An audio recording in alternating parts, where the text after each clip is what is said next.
अच्छा आदिल, आज मैं काफ़ी दिनों से सोच रहा था और वो मैंने मॉडल टेस्ट के लिए लोगों को कहा भी, जो आपने बताया था। अब मैं जिसका नाम आपको भूल गया, किमी K2। मैं नाम लेने लगा था, लेकिन किमी K2 से मैं डर रहा था कि कहीं लॉन्ग रेंज आर्टिलरी वाला सीन ना हो जाए जो कल से प्रो पाकिस्तानी की वायरल न्यूज़ चल रही है। हर बंदा मुझे भेजा, कभी काम की न्यूज़ नहीं भेजी। हाँ, कभी काम इस तरह की की। चीज़ें बहुत पसंद आती है लोगों हाँ को। अच्छा, और फौरन से ब्लेमिंग भी आ जाएगी। सही बात है यार, मतलब हम इतनी अच्छी न्यूज़ करते हैं, उसको कभी उस लेवल पे नहीं लेके हाँ। जाएंगे, लेकिन एक छोटी सी लॉन्ग रेंज आर्टिलरी मार दी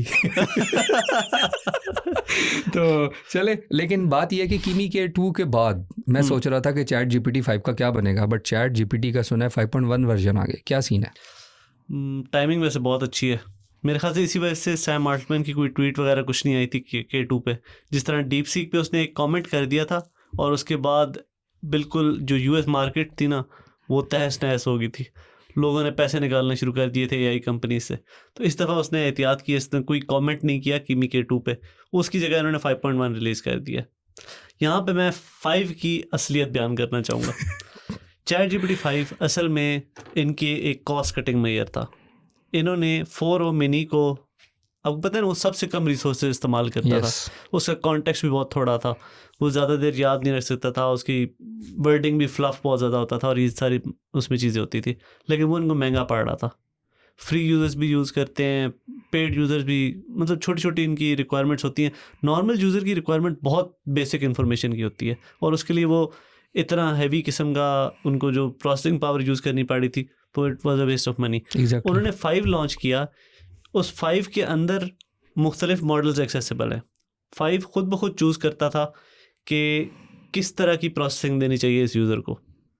अगर फ़र्ज़ करें आप हैं तो आपको वो फ़र्ज़ करें 4.1 दे देता है। मैं हूँ, मुझे वो शायद O3 मिनी का रिस्पॉन्स दे देता है। और अगर कोई एवरेज यूज़र है जिसको इंग्लिश भी शायद सही नहीं आती, उसको वो 4o मिनी का आंसर देगा। वो इंस्टेंट आंसर आता था और इस प्रोसेस के थ्रू वो पैसे बचा रहे थे कि मेजॉरिटी ऑफ द यूज़र्स को अगर टेक्स्ट बेस्ड क्यूरी है ना कोई भी, 4o मिनी चला देंगे, जो इनका सबसे चीपेस्ट मॉडल है। इस तरह उन्होंने पैसे सेव करने थे। असल में 5 was not an upgrade, it was basically just smart move. हाँ, स्मार्ट मूव। अच्छा नहीं, मैं गलत बोल गया हूँ। अपग्रेड थी लेकिन ये जो इसके गाइज में ना, 5 के अपग्रेड के गाइज में इन्होंने ये किया था। हाँ, अपने पैसे बचाने मैं समझ गया कि आप बेसिकली कह रहे हो कि बेसिकली इन्होंने जो है ना यूजर्स को सेग्रीगेट किया टू बिकम पावर एफिशिएंट, या उनकी अपनी जो रिसोर्सेज लग रहे थे उसको बचाने के लिए। और बात भी सही है वैसे। अब 5.1 में इन्होंने क्या किया? 5.1 में इन्होंने जो लोगों की शिकायत थी ना, बहुत सारी क्रिएटिव आंसर्स, मेनली यही था कि कॉन्टेक्स्ट विंडो बहुत छोटी थी। 5 के आंसर्स जो थे वो 4o से भी कम्पीट नहीं कर रहे थे।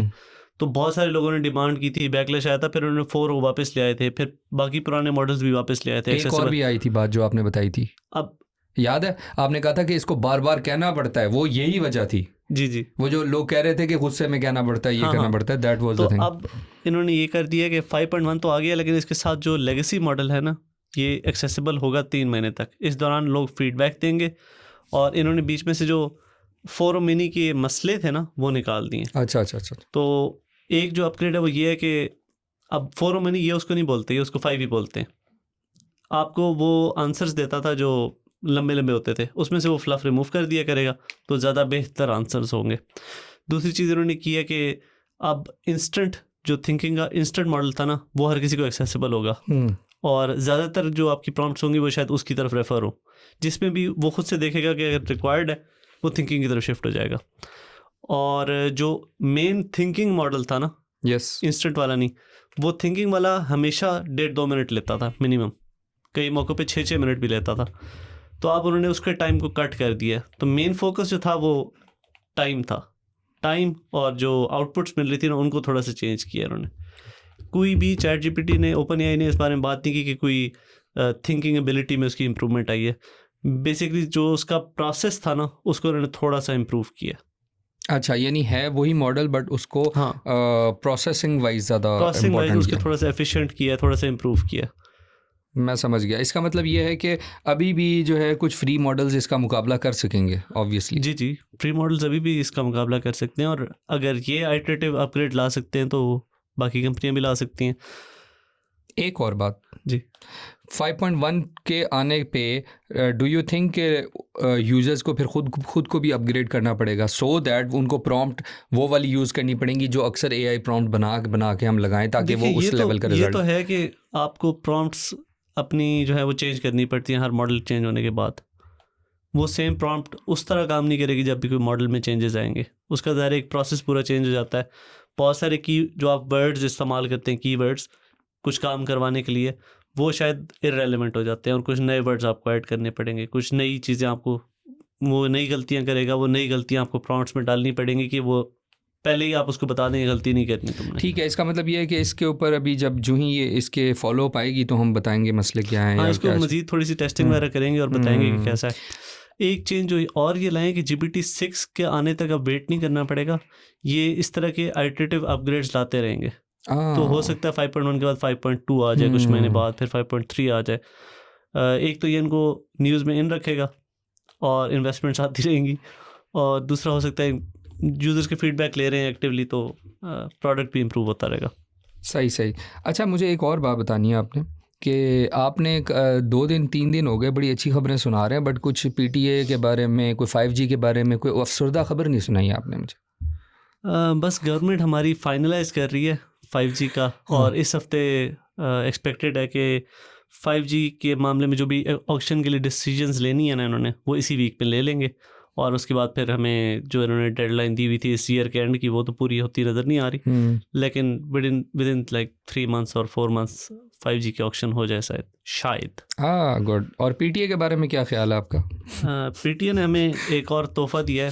आपने देखा हो शायद सोशल मीडिया पे खबरें चल रही हैं कि अगर आप अनलाइसेंस्ड VPN यूज़ करेंगे ना तो आपको अरेस्ट किया जा सकता है। तो अब क्या लिस्ट देंगे? लीगली ऐसी कोई चीज़ मौजूद नहीं है अभी तक PTA के पास भी और पाकिस्तान गवर्नमेंट के पास भी कि आप VPN यूज़ करने पे आपको अरेस्ट किया जा सके, इस तरह कुछ किया जा सके। तो अगर इस तरह की कोई ख़बरें हैं भी सही तो वो पुलिस अरेस्ट नहीं हो रहे, या हो सकता है जो बंदे इन्वॉल्व हैं उन्होंने कोई और क्राइम किया हो, ये VPN की वजह से अरेस्ट नहीं हो रहे। अच्छा, और तो लिस्ट ऑफ VPN कब जारी कर रहे हैं? उन्होंने जारी कर दिया। अच्छा, कर दी है उन्होंने क्योंकि कोई रूल तो उनको अलाउ कर नहीं रहा था, तो उन्होंने फिर ये किया कि अब थोड़ा सा उस प्रोसेस में चेंज लाए हैं। अब जो लाइसेंस्ड VPNs है ना, उनको वो अलाउ करेंगे, उन यूज़र को रजिस्टर करने की ज़रूरत नहीं है, बस वो लाइसेंस्ड VPN किसी के पास भी हो वो यूज़ कर सकता है। ठीक। तो ये अलाउड होगा। अच्छा, और वो लिस्ट लंबी है या बस? उन्होंने ज़्यादा नाम तो नहीं बताए। उस लिस्ट में YouTube चैनल्स जो हैं वो ब्लॉक होंगे कि नहीं? नहीं, YouTube चैनल्स नहीं ब्लॉक होंगे। उनमें मशहूर VPNs में आप कह सकते हैं Crypto9 VPN, ये थोड़ा सा मशहूर है। बाकी ज़्यादातर नाम जो हैं वो ऐसे हैं जो मैंने तो कभी नहीं देखे। तो कुछ छोटे मोटे VPN हैं, कुछ चाइनीज़ हैं, इनकी कोई क्वालिटी या सर्विसेज इतनी एक्सेप्शनल नहीं होने लगी। अच्छा, चलें, ये तो लेकिन बात VPN यूज़ करने वाले जो हैं वो बेखौफ यूज़ कर सकते हैं। लेकिन यार वो मैंने सुना था, आपने सुना था ना खबरें कि समवन वाज यूजिंग के कौन किसी का मोबाइल भी चेक किया है पुलिस ने, but it was a rumour, I think so. लोग के मोबाइल चेक किए थे जब ये धरने लेकिन वो VPN की वजह से तो नहीं था ना, वो और वजूहत थी। हाँ, वो मुल्क की वसी तर मफाद था। अच्छा, सेकेंडली हम ये बात कर रहे हैं कि चलो ये तो एक हो गई ना, छोड़े, मैं आपको बताता हूँ। हाँ, व्हाट्सएप में बहुत बड़ा चेंज आ गया। क्या यार, व्हाट्सएप में क्या change? For the desktop app. Good. बड़ा चेंज है, अच्छा नहीं है। अच्छा, बड़ा चेंज है। अब उन्होंने ये किया कि जो आप web.whatsapp.com पे जाके एक्सेस करते थे ना, वही वाला इंटरफेस आपको जो उनकी व्हाट्सएप की ऐप है विंडोज़ की, उसमें नज़र आएगा आपको। वो मतलब बिल्कुल same built with the same technology, यानी कि जो वेबसाइट वाली होती है, मैं आसान अल्फाज में लोगों के लिए बोलूँ कि वेबसाइट वाली जो टेक्नोलॉजी होती है उसमें बना हुआ है, और उसी तरह वेब पेज की तरह लोड होगा, और रिसोर्सेज शायद थोड़ी सी कम लेगा, लेकिन फीचर्स में कमी आएगी। और क्योंकि वो डेडिकेटेड विंडोज़ के लिए ऐप नहीं होगी, डेडिकेटेड मैक के लिए ऐप नहीं होगी, तो ये तो ब्राउज़र बेस्ड ना हुआ बात। हाँ, समझ जो आपकी बात से मुझे समझ आ रही है। ब्राउज़र का एक टैब है वो खुला होगा आपके सामने, और उसमें web.whatsapp खुला होगा, बट वो इम्प्रूव्ड वर्जन होगा। नॉट रियली रिगार्डिंग वेब, जो नॉर्मल वेब पे, हाँ, नॉर्मल वेब में वही फीचर्स मेरे ख्याल से आप ये ले आएंगे, और यहाँ पे भी मुझे लगता है लेआउट चेंज होगा थोड़ा सा। थोड़ी सी लुक्स वाइज चेंज है। हाँ वही ना, वो हमने इस पे आर्टिकल भी किया, तो उसमें देख सकते हैं आप पिक्चर हासिल होता तो उसने कहना था इतनी बड़ी चेंज। देखिए व्हाट्सएप की ऐप शायद जो दुनिया की सबसे ख़राब ऐप्स है ना उनमें से एक है। क्यों यार? आप रेगुलर यूज़ करते हैं, आपको उसमें मसले कभी नहीं नजर आए? बहुत। फिर किस बात पे एतराज़ कर रहे हैं? पॉइंट इज कि उसका यूज़र बहुत बड़ा है। यूज़र तो बहुत है लेकिन ऐप तो ख़राब है ना। नहीं अगर आप ये कहो ना, मैं आपको एक बात बताऊं, समहाउ ठीक है, लेकिन जितनी उसकी यूजेज है ना और जितना बंदा बैठा है, वरना टेलीग्राम अब तक ख़त्म कर चुका होता है इसको। टेलीग्राम का मसला यही है कि उसको बैन्स फेस करने पड़ रहे हैं, वो मार्केटिंग तक नहीं कर सकते। By the way you should research about Telegram CEO, he is phenomenal गाय।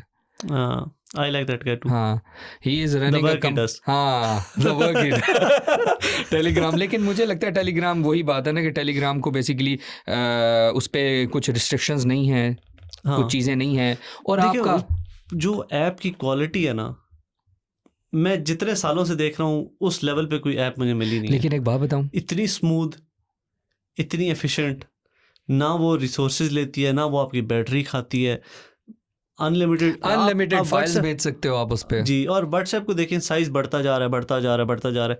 मेरे व्हाट्सएप का साइज कोई 24 से 26 GB हो चुका है। You know what, Telegram I installed Telegram in 2013-14 I think. हाँ सेम हियर। और उस टाइम लोगों को लगता था, अच्छा पता है क्यों ढूंढा था? क्योंकि व्हाट्सएप पे ना फुल GBs की जाती नहीं थी। हाँ, तो इसके पर अनलिमिटेड थी, तो मुझे मिल गया। मैंने भी इसी तरह स्टार्ट किया था। मेरे ख्याल से मैं फर्स्ट, अभी उस वक्त इनके 100 मिलियन यूजर्स नहीं हुए थे। हाँ कंफर्म।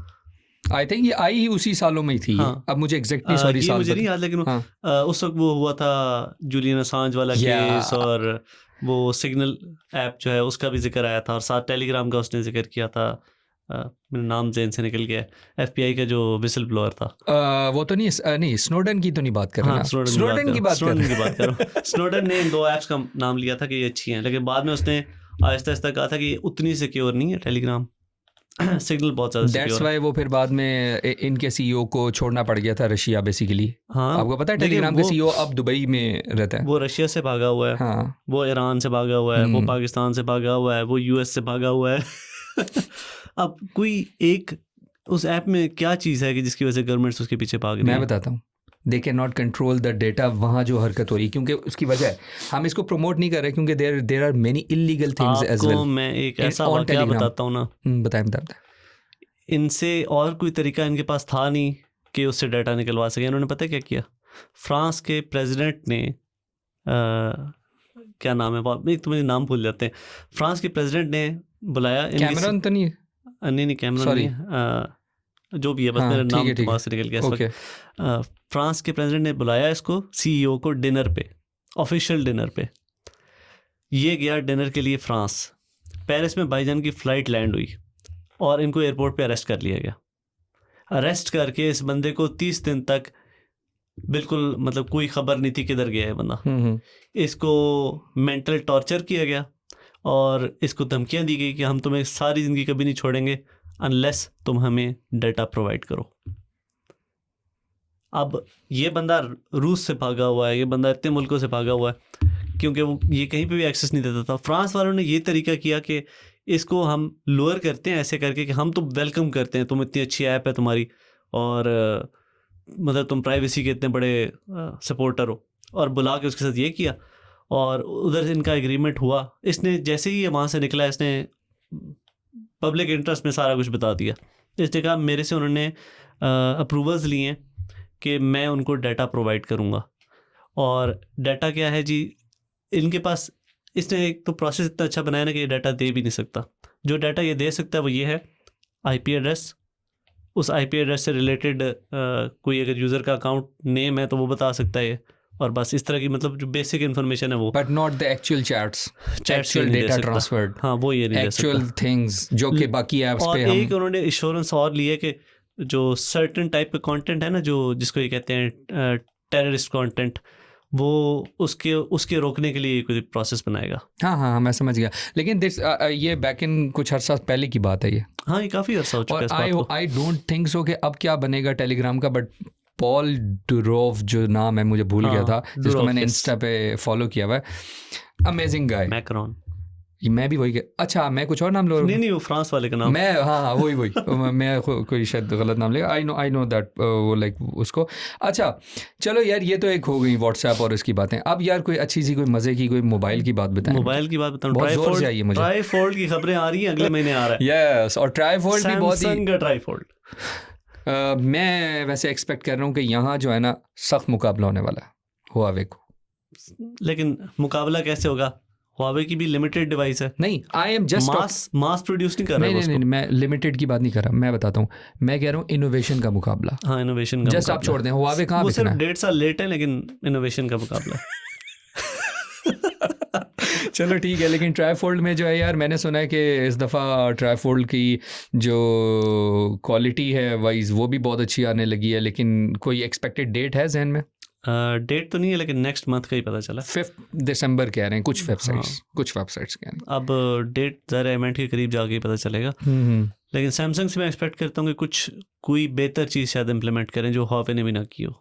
अब हुआवे की जो ओएस की इम्प्लीमेंटेशन थी ज़बरदस्त थी। डिवाइस की बिल्ड क्वालिटी, अगर हिंजेस वगैरह की बात करें तो बहुत अच्छी थी। अगर आप उसको उल्टा भी खोल लेते हैं ना, थोड़ा सा जोर लगाएं, तो वो टेढ़ा होने के बावजूद उसकी हिंज ख़राब नहीं होती थी। वो मैंने वैसे देखा था, 1-2 रिव्यूअर्स ने टेस्ट भी किया था उसको। हाँ, देखते हैं अब सैमसंग इसको किस तरह इम्प्लीमेंट करता है। और अगेन सैमसंग का भी मैं ये एक्सपेक्ट कर रहा हूँ कि ये कोई ग्लोबल रिलीज़ नहीं होगा और ये कोई लाखों डिवाइसेस नहीं बनेंगी। ये लिमिटेड एडिशन लॉन्च होगा और इसकी प्राइस होगी कोई $3,500, जो कि रुपए में शायद 10 लाख रुपए बने। कुछ लोग कह रहे हैं कि $3,500 नहीं होगी, $2,000 की। Can you imagine that price? No, it's not possible. देखिए 1700 to 1800 में डुअल फोल्ड वाला इनका आ रहा है, गैलेक्सी Z फोल्ड, तो फोल्ड सी जो भी है। लेकिन अगर इसकी स्पेक्स जो मेरे सामने आ रही है, स्नैपड्रैगन 8 एलीट, वही Gen 5 chip, powerful 5600 mAh battery, और ये सारी चीज़ें आ रही हैं, और 20,000 to 30,000 यूनिट्स बस बनाएंगे ये। हाँ, वही तो मैं कह रहा हूँ कि लिमिटेड यूनिट्स होंगे, लिमिटेड लॉन्च होगी। यूएस में लॉन्च करेंगे, कोरिया में लॉन्च करेंगे, शायद चाइना में और यूरोप की कुछ मार्केट्स में भी थोड़ा बहुत कुछ यूनिट्स अवेलेबल कर। इससे याद आया कि ये अभी इवेंट था कोई, तो सैमसंग के जो आई थिंक कोई चीफ हैं, आई थिंक CEO हैं, कौन है, मेरे जहन से निकल गया। ही इज़ अ वेरी मतलब उनकी नोन पर्सनालिटी हैं जो कि वो इवेंट को होस्ट कर रहे थे, और एक बड़ा मजाक बना था, वो वैसे हम शेयर करेंगे, कि ही वाज सेइंग कि हम कोई यही ट्राईफोल्ड की शायद इवेंट था या जिसका भी इवेंट था अभी रीसेंट, और उसमें उन्होंने बोला कि इस इवेंट में ना why there are mostly I am seeing के बहुत सारे आईफोन नज़र आ रहे हैं मुझे इवेंट में लॉन्च में। तो ये एक बड़ी मज़े की बात है। चलो ये बाद में डिस्कस करेंगे। तो आप कह रहे हो कि ट्राईफोल्ड में अभी तक जो है बस ये है कि अनाउंसमेंट डेट आई है। मेरे ख्याल से जो Z फोल्ड है ना, उसके इक्विवेलेंट स्पेक्स होंगी, मतलब टॉप नॉच डिवाइस होगी ओवरऑल, सारी बेहतरीन स्पेक्स होंगी। प्रोसेसर भी जो लेटेस्ट अवेलेबल है एलीट Gen 5 वो होगा, और रैम भी मेरे ख्याल से 12 GB से नीचे नहीं स्टार्ट होने वाली, और 512 GB से कम स्टोरेज भी नहीं होने वाली। और बैटरी साइज़ को आप देखते हैं कि मैं जो एक चीज़ देखना चाहता हूँ यही है कि क्या सैमसंग सिलिकॉन कार्बन लाता है बैटरी। अगर वो इस डिवाइस में ले आते हैं तो फिर एक्सपेक्ट कर सकते हैं हम कि S26 में भी आएगी। अगर इसमें नहीं आती तो फिर S26 के लिए इफ़ी। ओके, अच्छा चलो ये तो हो गई ना खबरें। कोई और ऐसी खबर दें जो लास्ट हम ज़्यादा जाते जो है ना व्यूअर्स को कुछ बताएं, अच्छी सी बात। स्टूडेंट्स के लिए एक बहुत बड़ी खुशखबरी है। वो क्या? माइक्रोसॉफ्ट ने आपको पता है माइक्रोसॉफ्ट का जो 365 पर्सनल है, हाँ, मतलब it's worth a lot of money. मेरे ख्याल से कोई $20-30 पर मंथ है। यस, 1 TB की स्टोरेज है। कोपायलट जो माइक्रोसॉफ्ट का AI सर्विस है, ChatGPT बेस्ड, वो, और ये सारा कुछ वो स्टूडेंट्स को फ्री दे रहे हैं। ये ऑफ़र 30 नवंबर तक है, और उसका माइक्रोसॉफ्ट ने एक अलग पेज बनाया हुआ है, उस पर जाके आपने वेरीफाई करना है कि आप स्टूडेंट हैं, और आपको 1 साल के लिए माइक्रोसॉफ्ट 365 मिल जाएगा free of cost. Oh, good news. और मेरे ख्याल से वर्ड हर कोई यूज़ करता है, ऑनलाइन भी वर्ड और हॉटमेल और ये सारी चीज़ें सारे यूज़ करते हैं। वन ड्राइव में 1 TB of storage it's big, lot of storage. आप गूगल ड्राइव की देखें तो ये भी अच्छी खासी महंगी है, लेकिन गूगल भी ऑफ़र करता है, आपको पता होगा, स्टूडेंट्स के लिए पैकेजेस होते हैं डिस्काउंटेड, माइक्रोसॉफ्ट पहले 3 मंथ्स का ऑफ़र कर रहा था, अब ये लिमिटेड टाइम ऑफ़र है 1 टेराबाइट वाली, और साथ देखें को पायलट भी है। तो मैं तो कहूँगा स्टूडेंट्स को कि वो जाएँ उस लिंक पे और जाके इस ऑफ़र को ठीक है, हम लिंक भी दे देंगे। हाँ ठीक है, ओके। लास्ट न्यूज़ जो मुझे लग रही है ना आज की, मुझे बड़ी अमेजिंग लगी थी सुबह, लेकिन मेरा ख्याल था हम उसे कवर नहीं करेंगे अभी, लेकिन चलो कर लेते हैं। आपने कहा स्टीम मशीन, एक्सबॉक्स ने जब कोशिश की है कि सारी कंसोल्स ख़त्म हो जाएं, तो फिर स्टीम ने सोचा कि चलो हम आ जाते हैं। उन्होंने कहा कि हम भी ज़रा कुछ मिनी पीसीज टाइप कुछ कर लेते हैं, मिनी पीसी टाइप कुछ कर लेते लेकिन हैं। मैंने सुना है कि जो पीसी का ऑल्टरनेटिव है ना जी वो यही इसी टाइप का कुछ होगा। आई थिंक उन्होंने, अगर मैं आपको थोड़ी सी स्पेक्स बताऊँ ना Adil, if you allow me, AMD Zen 4 CPU है, 6 कोर्स का 12 थ्रेड्स, और उसके अलावा इसमें DDR16 GB DDR5 रैम है, 60 हर्ट्ज़ का HDR डिस्प्ले होगा, वो सपोर्ट करेगा, और स्टोरेज उसकी 512 से लेके 2 TB तक जाएगी, और बाकी पोर्ट्स भी होंगी और डिफरेंट चीज़ें हैं, कंट्रोलर्स हैं। तो what do you think about it? Price, हाँ, और अगर ये प्राइस हम रखते हैं, प्राइस की मैं आपको बताता हूँ, थोड़ी सी स्नीक पीक देता हूँ अगर तो मुझे पता लग गई जो कि मुझे नहीं, मेरी इन्फॉर्मेशन में नहीं आ रही। Again there is a big question for price. अगर ये प्राइस रखते हैं normal, what is normal? $500 to $700। अभी तक जो हमने स्टीम को देखा, स्टीम की चीज़ें हार्डवेयर इज़ ओवर प्राइस्ड। ओह अच्छा, ये कह लें फेयरली प्राइस्ड। तो big question is what will be the PlayStation और प्राइस? एक्सबॉक्स क्योंकि कट थ्रोट कंपटीशन था, ये प्रॉफिट्स पे अपनी डिवाइसेस नहीं बेच रहे लेकिन थे। एक बात बताऊं, अभी भी नहीं बेच रहे ये वैल्व वालों ने बेसिकली, जो इनकी मेन है, उन्होंने बोला है कि price will be the competitive, ये लफ्ज़ लिखा है। What do you say about it? अगर तो 600 700 या इवन 800 होता है तो Good. और फिर अगर अपग्रेडेबिलिटी आ जाती है तो ये तो और भी ज़बरदस्त अपग्रेडेबिलिटी का तो डिपेंड करता है, क्योंकि वैसे ये होंगे तो ऑब्वियसली एक बॉक्स टाइप मिनी हाँ, पीसीज। तो वो तो Zen 4 से पता चल रहा है कि it won't be upgradable, processor तो नहीं होगा अपग्रेड। प्रोसेसर तो नहीं होता, या अगर इसमें वी रैम भी आ जाए, चलो फ़र्ज़ करो तब भी, लेकिन अब देखना पड़ेगा कि क्या हिसाब किताब बनता है। ए पोर्ट्स भी हैं, और ऑब्वियसली अच्छा कह रहे हैं, मतलब बना ये अच्छा। इनकी मुझे एक अजीब सी स्टेटमेंट लगी है। दे आर सेइंग कि basically they are going to compete the actual PCs को भी कम्पीट कर रहे हैं, लेकिन कह रहे हैं कि राइवल होगा ये एक्सबॉक्स और उसका। आप समझ रहे हो बात को? तो अभी ये मुझे तो बड़ा ही वेग सी है। अब ये इस वजह से उन्होंने कहा है एक्सक्लूसिव्स ख़त्म हो चुके हैं मार्केट में से। प्ले स्टेशन एक्सक्लूसिव कोई नहीं है, सारी गेम्स पीसी पे आ रही हैं। एक्सबॉक्स एक्सक्लूसिव कोई भी नहीं है, सब गेम्स पीसी पे आ रही हैं। तो फिर पीसी ले लो और फिर स्टीम ही ले लो। कंसोल्स का क्या होता है, कंसोल तो मतलब उनकी लाइफ लिमिटेड होती है, तो फिर स्टीम मशीन सही है। हाँ, तो स्टीम मशीन, वैसे स्टीम मशीन में भी डिसएडवांटेज वही है कि इट वोंट बी अपग्रेडेबल। हाँ, लेकिन स्टीम मशीन में ये कि सारी गेम्स आ जाएंगी और प्राइस कंपैटिबल, और आपको हार्डवेयर पे रिस्ट्रिक्शंस नहीं होंगी। आप स्टीम का अपना कंट्रोलर यूज़ करो या आप कोई थर्ड पार्टी कंट्रोलर यूज़ करो। आपको पता है कि प्ले स्टेशन या बाकी डिवाइसेस के लिए वो इतने अच्छे कंट्रोलर्स और डिफरेंट टाइप्स की जो गेम प्ले इम्प्रूव करने वाली चीज़ें वो सपोर्ट नहीं होती, लेकिन क्योंकि ये एक ऑपरेटिंग सिस्टम है प्रॉपर, स्टीम लिनक्स बेस्ड है, तो इसमें आप गेमिंग चेयर तक यूज़ कर सकते हो प्रॉपरली। हाँ, मैं समझ गया। तो मतलब डिवाइसेस की सपोर्ट बहुत अच्छी होगी। ओके, और कोई है न्यूज़ आज की, या रैप अप करें? एक छोटी सी न्यूज़ है, चलो जो शायद इतनी छोटी नहीं है। हम बात करते हैं एंड्रॉयड ओपन सोर्स है, या ओपन है, कोई भी इंस्टॉल कर सकते हैं, कुछ भी कर सकते हैं। गूगल ने कुछ महीने पहले अगस्त में एक रिस्ट्रिक्शन इन्फोर्स करने की कोशिश की थी कि आपने ओपन मतलब किसी और की बनाई हुई ऐप डालनी है तो उस ऐप पे इतनी रिस्ट्रिक्शंस थी कि किस कंपनी ने बनाई है, उस बंदे की आईडी जिसने डेवलप की है, और ये ब्ला ब्ला ब्ला, कि ताकि कोई बंदा अपनी डिवाइस पे थर्ड पार्टी ऐप ना इंस्टॉल कर सके जो गूगल प्ले स्टोर पे नहीं है। लेकिन जो अभी एपिक गेम्स के साथ उनके साथ हुआ है, और जो इनकी आपस में बैकलैश भी मतलब बहुत शदीद किस्म का आया था, तो अब गूगल ने थोड़ा सा स्टेप बैक लिया, एक स्टेप पीछे चले गए हैं, और उन्होंने ये कहा कि जो एक्सपीरियंस यूज़र्स हैं ना, अब एक्सपीरियंस को उन्होंने डिफाइन तो नहीं किया, लेकिन एक्सपीरियंस यूज़र जो हैं वो साइड लोड कर सकेंगे ऐप्स।